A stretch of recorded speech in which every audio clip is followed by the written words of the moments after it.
हवा गरज रही है, तूफानों का शोर बहरा कर देने वाला है।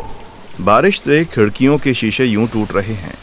लहरें दीवारों के साथ इतनी जोरों से टकरा रही हैं कि पूरी बिल्डिंग कांप रही है। और आपको ये डर है कि मानो ये दीवारें किसी भी क्षण टूट के बह भी सकती हैं। ये एक लाइट हाउस कीपर का जीवन है, और जैसा कि आप जल्द ही देखेंगे, इस तरह का डर बहुत ज्यादा हद तक उचित भी है। दांतों तले उंगली दबा देने वाली एनोमलीज से लेकर पूरे लाइट हाउस को ध्वस्त करने वाली शक्तिशाली भयानक तरंगों तक, और यहाँ तक कि अपने रक्षक के साथ बिना कोई निशान छोड़े ही गायब हो जाने तक। अपना सामान बांध दीजिए और मेरे साथ समुद्री यात्रा पर चलिए। और इस सफर में मैं आपको कुछ ऐसे टकराव के बारे में बताऊंगा जो लाइट हाउस और भयानक लहरों के बीच हुए हैं।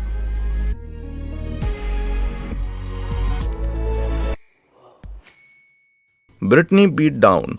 लाइट हाउस प्राचीन काल से ही नाव चलाने वाले लोगों के लिए एक जरूरी साधन रहा है, और खासकर उस वक्त जब समंदर में तूफान आते हैं। आज के दिन इस पूरी दुनिया में 18,000 से भी ज्यादा लाइट हाउस समुद्र तटों को अपनी रोशनी से रोशन करते हैं, और इसी रोशनी के बहुत सारे नाव चलाने वाले लोग इन खतरनाक चट्टानों, उथले तटों और रिप्स के बीच अपना रास्ता ढूंढ पाते हैं। लेकिन एक जगह ऐसी भी है जो दूसरी जगहों की तुलना में बहुत ही अलग है, जैसे लाइट हाउस की धरती कहा जाता है। जी हाँ, ब्रिटनी का फ्रेंच तट, जो अपने किनारों पर 220 लाइट हाउसेस से घिरा हुआ है, और इसके पीछे एक बहुत बड़ा कारण भी है। जी हाँ, ब्रिटनी के तट का पानी पूरे यूरोप में सबसे खतरनाक माना जाता है, और इस इलाके में अक्सर वायलेंट तूफान, तेज धाराएं और विशाल लहरों का आना जाना लगा रहता है। भाई, आपको बता दूं कि ब्रिटनी के इलाके में कभी ऐसी भयानक लहरें आती हैं जिन पर आप विश्वास नहीं करेंगे। लेकिन जैसा कि 2015 का फारे डू फोर लाइट हाउस का ये वीडियो शॉट दिखाता है, आपको इस पर विश्वास करना होगा। शुक्र है कि ये लाइट हाउस अपने मोटे, गोल, स्ट्रेस रेजिस्टेंस, कंक्रीट और फाउंडेशन के ढेर के साथ बनाए जाते हैं, और आमतौर पर जमीन की गहराई में सुरक्षित होते हैं ताकि वे लंबे समय तक तूफानों का सामना कर सकें। इस रेजिस्टेंस को रेगुलरली फ्रेंच तट पर टेस्ट के लिए रखा जाता है। आपको बता दूं कि ब्रिटनी लाइट हाउस से टकराने वाली सबसे प्रसिद्ध तूफानी घटनाओं में से एक 21 दिसंबर 1989 को हुई थी, जिसमें 100 फीट ऊंची लहरें ला जुमेंट लाइट हाउस से टकरा गई थी। इस तूफान की लहरें इतनी तेज थीं कि उन्होंने सामने का दरवाजा तोड़ दिया था, और यहाँ तक कि अंदर मौजूद फर्नीचर समुद्र में बहा दिया था। बेचारे लाइट हाउस कीपर को बचने के लिए लाइट हाउस के टॉप पर चढ़ना पड़ा था। तो हाँ बच्चों, अपने सपनों की नौकरी की लिस्ट से लाइट हाउस कीपर को हटा दो, और अगर आप असल में समय समय पर थोड़े सा आतंक के प्रति रुचि रखने वाले हैं तो फिर नहीं। फास्टनेट रोश। लाइट हाउस ताकत और स्ट्रक्चर के मामले में चमत्कार हो सकते हैं, लेकिन ये अगली क्लिप दिखाती है कि दिग्गजों की जिंदगी में भी उतार चढ़ाव आते रहते हैं।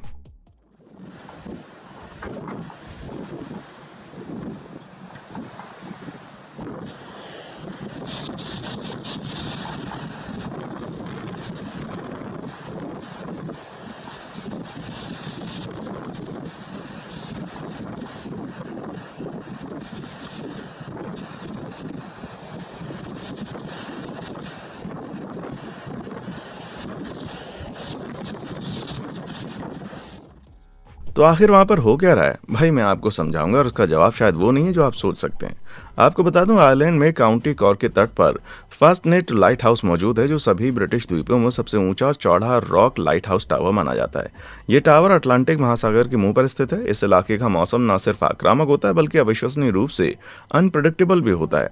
क्या मुझ पर विश्वास नहीं है? तो बता दूं कि 1985 में 157 फीट ऊंची एक लहर फास्टनेट से टकराई, और साथ ही उसी समय इलाके में चलने वाली तूफानी हवाओं के कारण ये लहर 177 फीट की ऊंचाई को पार करने के करीब आ गई थी। यहाँ तक कि ये तेज झोंके इतने शक्तिशाली थे कि ये फास्टनेट की बिल्डिंग को हिलाने का कारण बन रहे हैं। लेकिन इस वीडियो में लाइट हाउस को इसकी नींव से डगमगाने का कारण असल में ये लहरें नहीं है, बल्कि इस तरह की तेज हवाओं के कारण कैमरा के लेंस भी कांप सकते हैं, और ये लेंस जितना हिलेगा बिल्डिंग की इमेज को ब्लर कर देगा, जो कि ये हम यहाँ पर देख ही पा रहे हैं। हालांकि ये डगमगाती हुई इमेज रियलिटी की छाया तो नहीं है, लेकिन फास्टनेट का डरावना और तूफानी अतीत वाकई मुझे बुरे सपने देने के लिए काफी है भाई। Surf spotting. सर्फ करने वालों के लिए बड़ी लहरों का मतलब रोमांच होता है, और इन्हीं विशाल लहरों का लुत्फ उठाने के लिए हमारा अगला लाइट हाउस पूरी दुनिया में सबसे आगे वाली सीट पर है। 1903 में बनाया गया ये नाजारे लाइट हाउस, जहां से प्रिया डो नॉर्te दिखाई देता है। हालांकि ये आपको एक पुर्तगाली स्वर्ग जैसा नजर आ सकता है। ये असल में पृथ्वी पर सबसे ज्यादा मेटल सर्फिंग स्पॉट में से एक होने के लिए जाना जाता है। 2020 में प्रोफेशनल जर्मन सर्फर सेबेस्टियन स्टीडनर ने यहीं पर इतिहास रच दिया था, जब उसने नाजारी की सबसे विशाल लहर के ऊपर राइडिंग की थी। कहा जाता है कि इस विशाल लहर की ऊंचाई 86 फीट रही थी, जिसके सामने नाजारे लाइट हाउस का छोटे कद किसी बोने की तरह लग रहा था। नाजारे के विशाल लहरों का रहस्य यहाँ के तट के पीछे छिपा हुआ है, जो पानी के नीचे एक विशाल घाटी की तरह मौजूद है, जो अटलांटिक में तूफानों से आने वाली बड़ी लहरों के लिए किसी एक्सेलरेटर के रूप में काम करता है। हर साल सैकड़ों दर्शक लाइट हाउस के पास इकट्ठा हो जाते हैं ताकि वे भी इन अद्भुत लहरों का प्रदर्शन स्पष्ट अपनी आंखों के सामने देख सकें, जो ये पृथ्वी ग्रह हमें हर साल तोहफे में देती है। अद्भुत है ना? लेकिन भाई, उन चीज़ों के आकार को देखने मात्र से मुझे घबराहट होने लगती है। मैं बस इतना कह सकता हूँ कि मुझे आशा है कि ये लोग छाते लेकर आए होंगे या तैरने के लिए एक सर्फ बोर्ड। Bishop rock. क्या आपने सोचा कि अगर आप समुद्र में कभी फंस गए और टावर में अकेले हों तो आप क्या करोगे, और विशाल लहरें दीवारों के साथ टकरा रही हों जो आपको समुद्र की ठंडी खाई से अलग कर रही हों? नहीं ना? खैर, मैं आपको एक संकेत दे देता हूँ।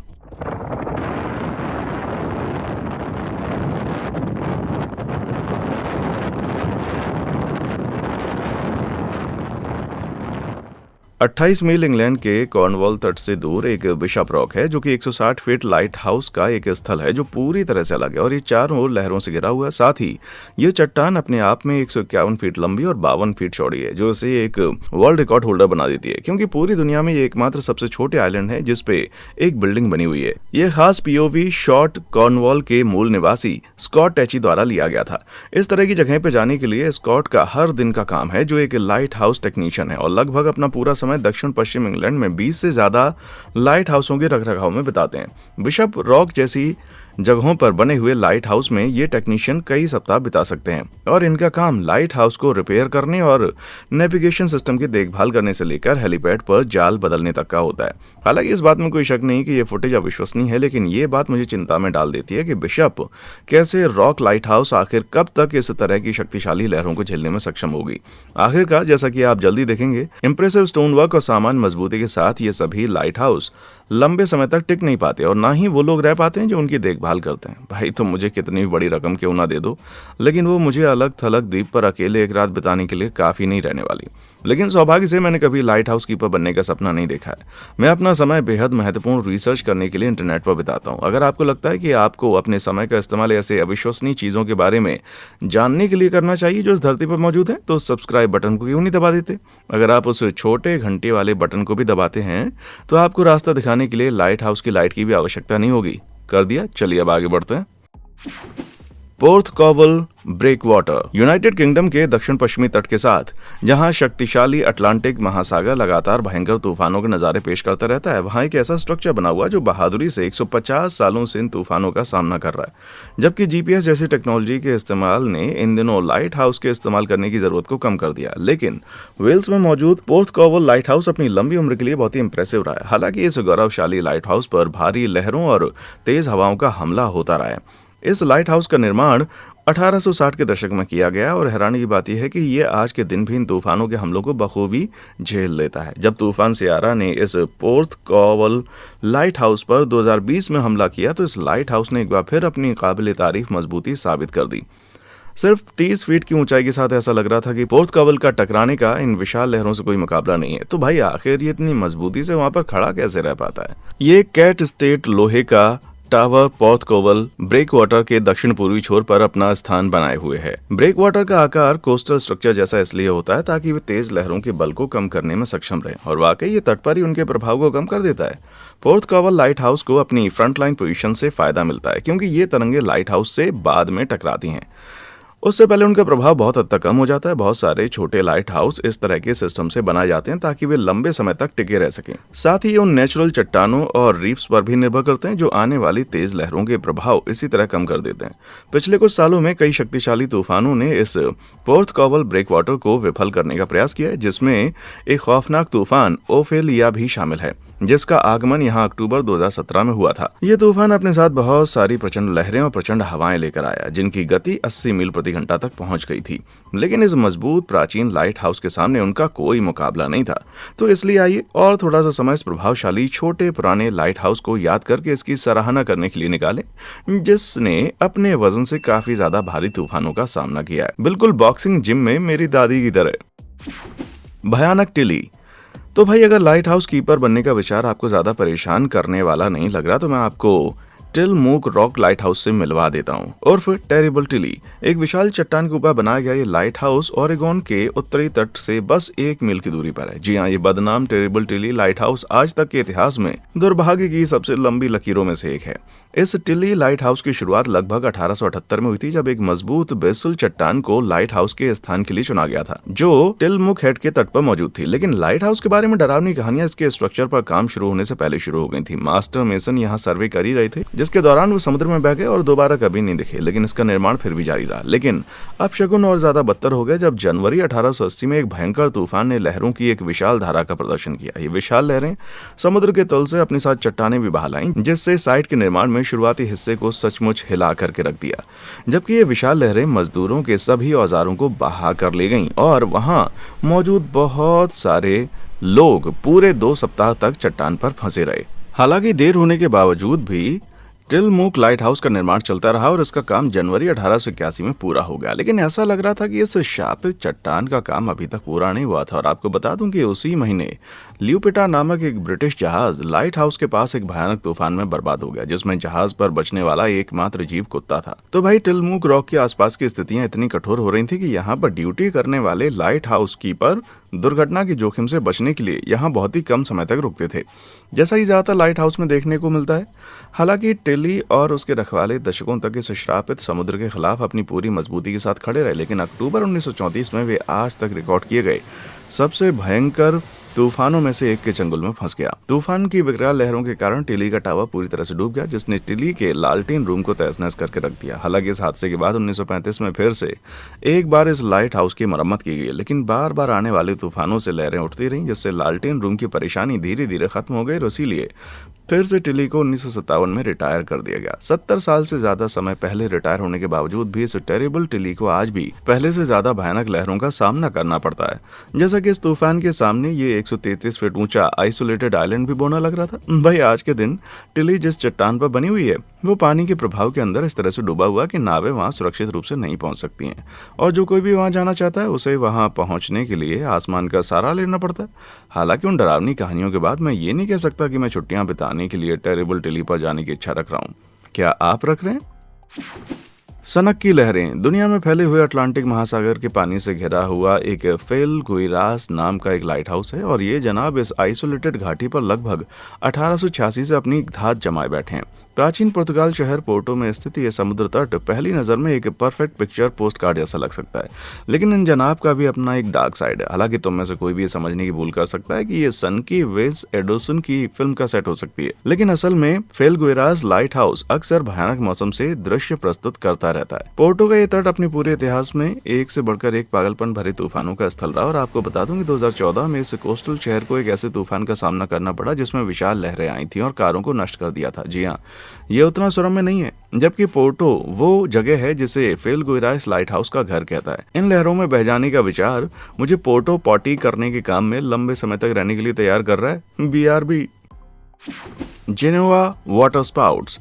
अगर आप सोचते हैं कि विशाल लहरें ही सबसे भयानक नेचुरल घटना है जिसका सामना लाइट हाउस कीपर को करना पड़ता है, तो आप एक बार फिर से सोचें।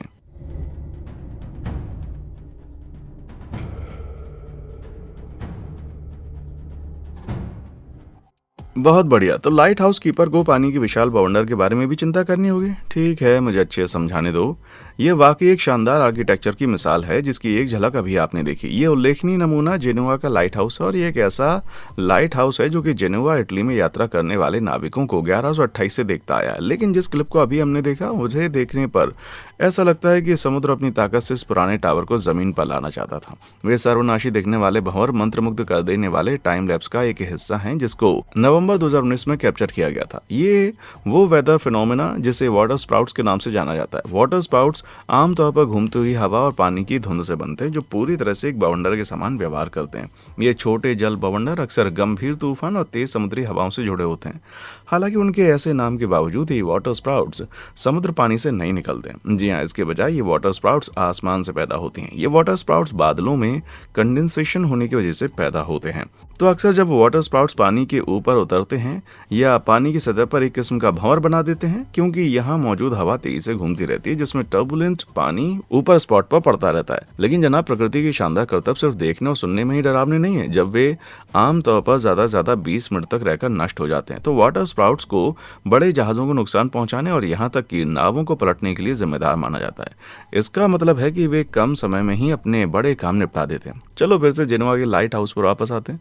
आपको बता दूं, इसकी ऊंचाई 249 फीट है, जो निश्चित रूप से समुद्र से आने वाली लहरों का सामना करने में मदद करती है। लेकिन लाइट हाउस की आकाश जितनी ऊंचाई और उस पर यू वाटर स्पाउट्स किसी भी लाइट हाउस कीपर को हिला देने के लिए पर्याप्त है, भले ही वाटर स्पाउट्स इसके साथ टकराने के बाद नष्ट हो जाते हों।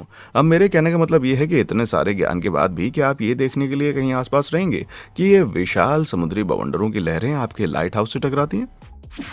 सोडस पॉइंट, जबकि गरजता हुआ आसमान संकेत होता है कि तेज भयानक लहरें समुद्र में उठ सकती हैं, और सबसे अनुभवी लाइट हाउस कीपर ये जानते भी हैं कि कभी कभी नीला आसमान भी बड़ी मुसीबत का कारण बन जाता है। ओटारियो झील पर सबसे बड़ा नेचुरल हार्बर सोडस खाड़ी की एक विचित्र धूप से भरी जगह की तरह लग सकता है, लेकिन मूर्ख मत बनना।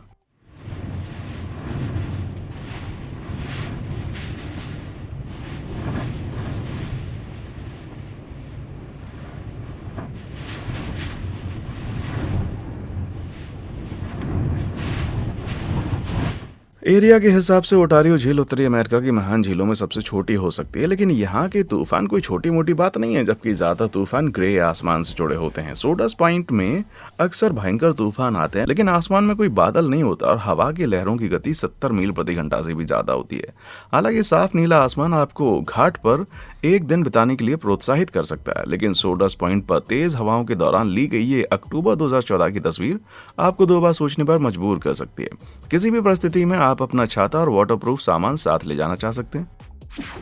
लकड़ी बनाम लहर, प्लायमाउथ तट से 10 मील की दूरी पर इंग्लैंड के दक्षिण इलाके में एक ऐसी चट्टान है जिसका नाम एडी स्टोन चट्टान है। ये चट्टान इस बात के लिए जानी जाती है कि ये जहाजों को तबाह कर देती है, जिसके पीछे का कारण है कि पानी के नीचे बड़ी संख्या में दांतेदार चट्टानें मौजूद हैं जिनके साथ जहाज टकरा जाते हैं।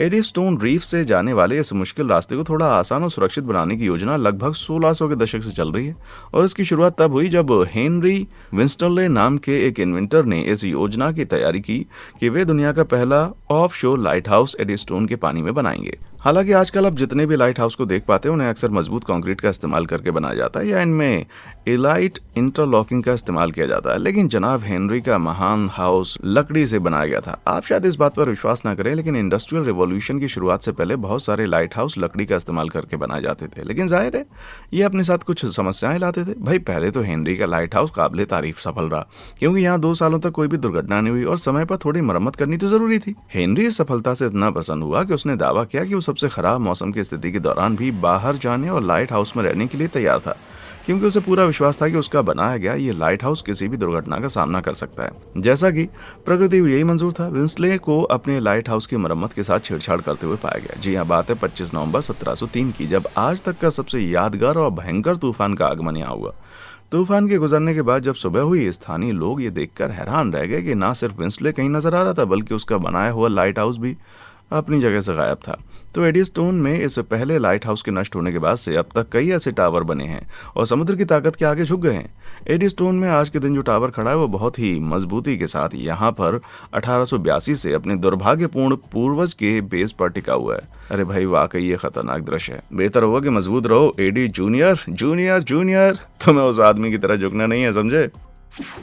लोन रोकर, पहली नजर में इंग्लैंड के सुंदरलैंड में ये रोकर पियर तट सैर करने के लिए एकदम सही जगह लगती है ना, और क्यों नहीं, हो भी सकती है, लेकिन सिर्फ तब तक जब तक कि तूफान आने पर आप यहाँ पर ना हो।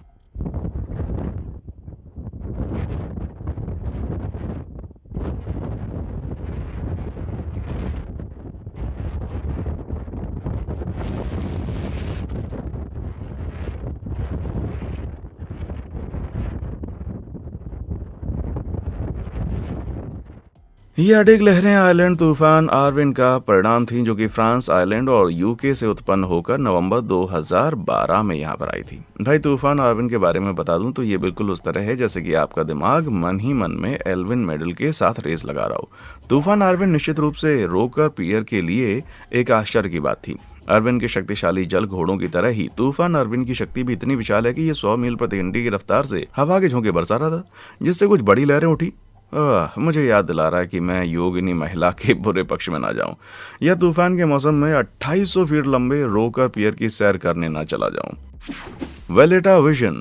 जब आप मेडिटेरेनियन सागर की कल्पना करते हैं तो मैं शर्त लगा सकता हूं कि आपका दिमाग रेतीले समुद्र तटों, सूरज और फंकी छोटी छतरियों के साथ कॉकटेल के नज़ारों से भर जाएगा। खैर, आपकी छुट्टियां खराब होने के लिए मुझे खेद है, लेकिन यहाँ भयंकर तूफान आने वाला है और यहाँ आपकी खुशियां बिल्कुल नहीं बढ़ने वाली।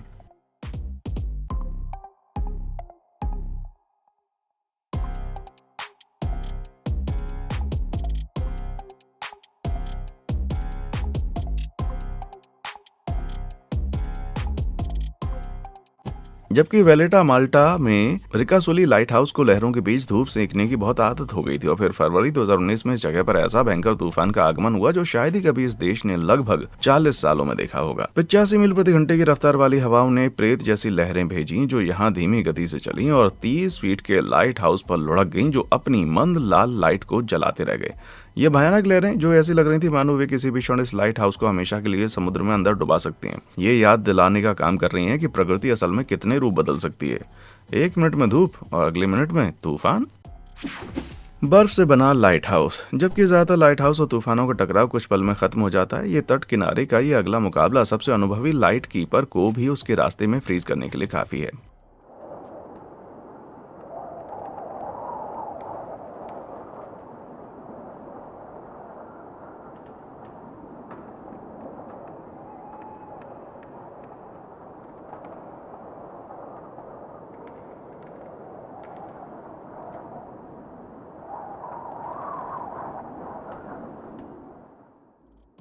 क्या आपने वो मंद चमकीली लाल बत्ती देखी? जी हाँ, उस बर्फ के नीचे कहीं एक लाइट हाउस दबा हुआ है। मिशिगन झील के दक्षिण पूर्वी तट पर इस बर्फ के ढेर के नीचे सेंट जोसेफ का लाइट हाउस है, जो सेंट जोसेफ नॉर्थ पियर के 2 लाइट हाउस में से एक है। साल 1832 में बना हुआ सेंट जोसेफ लाइट हाउस लगातार तेज लहरों का सामना करने में जुटा हुआ है, लेकिन समय समय पर वो लहरें पूरी तरह से इस पर हावी हो जाती हैं। सर्दियों में तो सेंट जोसेफ में कभी कभी तापमान 0 डिग्री फ़ारेनहाइट और कभी कभी तो उससे भी नीचे हो जाता है। जैसे ही मिशिगन झील पर तेज हवाएं चलती हैं, तेज धाराएं लाइट हाउस के विरुद्ध झील की फुहारें उत्पन्न करती हैं जो कि उस पर पड़ने के बाद जम जाती हैं, जिसकी वजह से आहिस्ता आहिस्ता बर्फ की एक मोटी लेयर बन जाती है जो लाइट हाउस को पूरी तरह अपने अंदर छुपा देती है और फिर सिर्फ उसके अंदर चमकती हुई रोशनी नजर आती है। हालांकि इस जमे हुए स्ट्रक्चर को अरेंडेल के बाहर किसी भी जगह एक जादुई बर्फ के महल के रूप में दिखा सकते हैं, लेकिन ये बर्फ का महल केवल प्रकृति और प्रकृति द्वारा ही बनाया गया है। हालांकि ये सब एक तरफ रख के मैं बस ये कल्पना कर सकता हूँ कि इस लाइट हाउस कीपर की नौकरी के इंटरव्यू के लिए कैसे सब कुछ हुआ होगा। मुझे बताओ, क्या आपको लगता है कि आप लाइट हाउस के नीचे की ठंड की स्थिति का सामना करेंगे? कैसे करेंगे? खैर, मैं आपको एक बात बता सकता हूँ, ठंड ने मुझे कभी परेशान नहीं किया।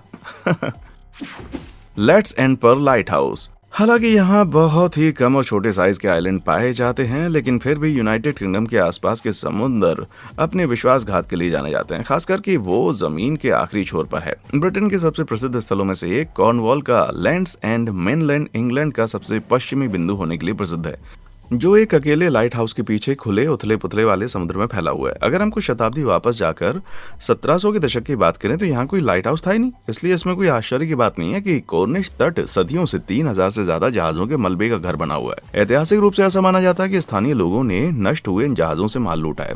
कुछ ने जानबूझकर जहाजों को रोशनी और बीकन के साथ खत्म करने का लालच दिया है। आखिरकार इससे बचने के लिए 78 फीट का एक लाइट हाउस यहाँ पर स्थापित किया गया साल 1975 में, लेकिन ये अभी भी लगातार जहाजों के नष्ट होने से रोकने के लिए पर्याप्त नहीं था, क्योंकि ये अक्सर विशाल लहरों में पूरी तरह से ढक जाता था। फिर साल 1875 में ओरिजिनल लाइट हाउस को रिप्लेस कर दिया गया और यहाँ एक लंबा लॉन्ग शिप्स लाइट हाउस का निर्माण किया गया, जैसे हम आज लैंड्स एंड में देखते हैं। 115 फीट की ऊंचाई पर स्थित लॉन्ग शिप्स लाइट हाउस समय की कसौटी पर खरा उतरा है, लेकिन इस ऊंचे टावर ने भी हमेशा निडर नाविकों के लिए सुरक्षित रास्ता रोशन करने का काम पूरी तरह से नहीं निभाया। लैंड्स एंड पर हाल ही में होने वाली दुर्घटना RMS मुल्हिम की है। ये एक विशाल कार्गो जहाज था जो लैंड्स एंड से गुजरने के दौरान फंस गया था, जिसका कारण मार्च 2003 में होने वाला अत्यधिक कोहरा था। हालांकि सबसे खराब हिस्सा है, ये पता चला कि मुख्य अधिकारी जो उस समय निगरानी कर रहा था वो आने वाली तबाही को देखने में विफल रहा, क्योंकि कुर्सी के लीवर में अपनी पैंट फंस गई थी, जिसके कारण वो गिर गया और बेहोश हो गया। तो शायद हो सकता है कि इसमें लॉन्ग शिप्स लाइट हाउस की भी गलती नहीं। हालांकि मैं शर्त लगा सकता हूँ कि मुख्य अधिकारी सच्ची कहानी प्रकट करने के लिए उत्सुक नहीं था।